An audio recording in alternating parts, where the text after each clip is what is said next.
it's had on my life, the kinds of exchanges that I've had with the women in this room. I am so excited to be here to talk about what matters most. When people ask me all the time, so when I was preparing to do this, I promised Cindy I was going to do something that I haven't done for any of the 31 audiences, and I've had quite a few this year, that I was going to do something brand new.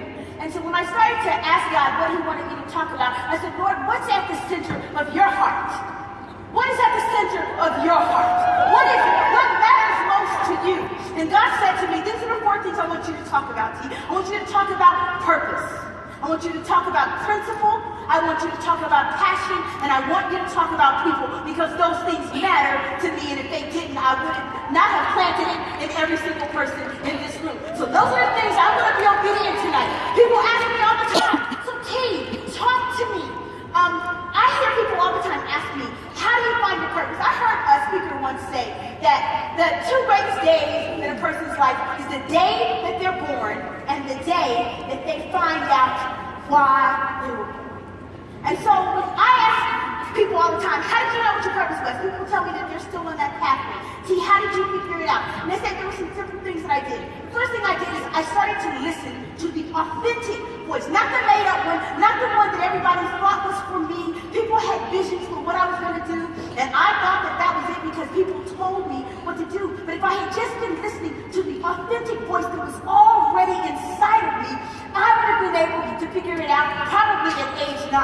Now the word voice comes from the Latin word vocare, V-O-C-A-R-E. It means a calling.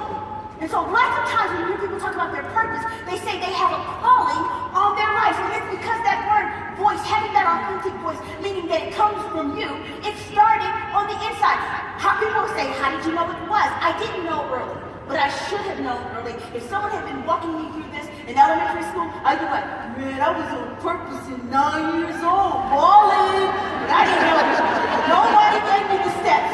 And so when I start to walk adult women through this process, I ask them all the time, what are the things that make you can figure it out? You'll start to figure it out. When you start to ask yourself, what are the things that make you really, really angry, that like make your blood boil? What are the things that you're most passionate about? You're like, something happens. I'm a justice fan. Okay? When something is wrong in the universe, if something is wrong in my house, and my son and I are at war, he always wins with justice. Because he knows that I am a justice fanatic. If something's not right, I want to right it. So those are the things early on that told me what my purpose was really going to be. I asked myself, what are the things that make me cry? Me? I used to think I was hard. I was like,